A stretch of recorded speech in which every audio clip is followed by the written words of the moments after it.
High court और NGT के आदेशों की उड़ाई जा रही धज्जियां, एनएच के नाम पर आसन नदी में चलाई जा रही Poclain JCB machine.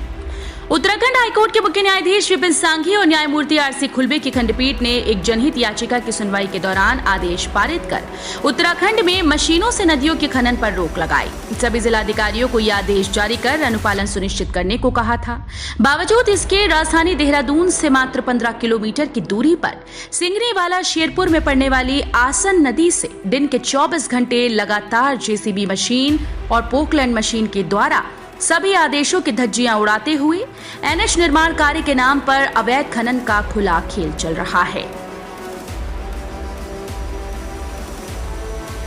Poclain machine और जेसीबी मशीन के द्वारा आसन नदी में 8 फुट तक की खुदाई कर अवैध खनन किया जा रहा है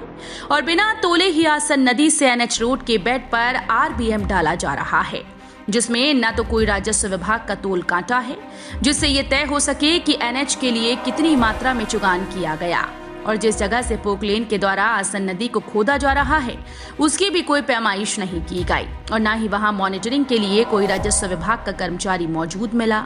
जब इस बाबत एनएच निर्माण कार्य कर रही एमकेसी इंफ्रास्ट्रक्चर कंपनी के अधिकारियों से जानकारी लेनी चाहिए कि किन मानकों के तहत कंपनी को आसन नदी से खनन सामग्री मॉनसून सत्र में उठाने की अनुमति मिली हुई है और किन और कितने वाहनों का कंपनी के द्वारा खनन सामग्री उठाने के लिए पंजीकरण कराया गया है, तो कंपनी के अधिकारियों से जवाब देते नहीं बना।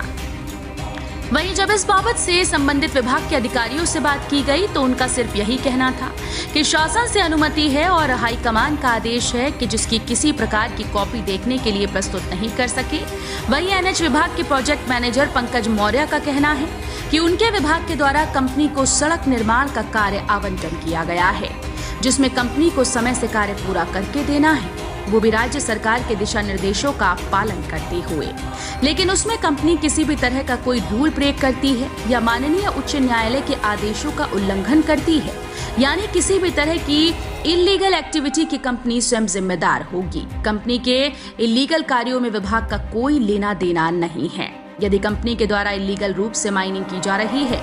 तो उसके लिए राज्य सरकार अपने नियम के अनुसार कार्रवाई कर सकता है।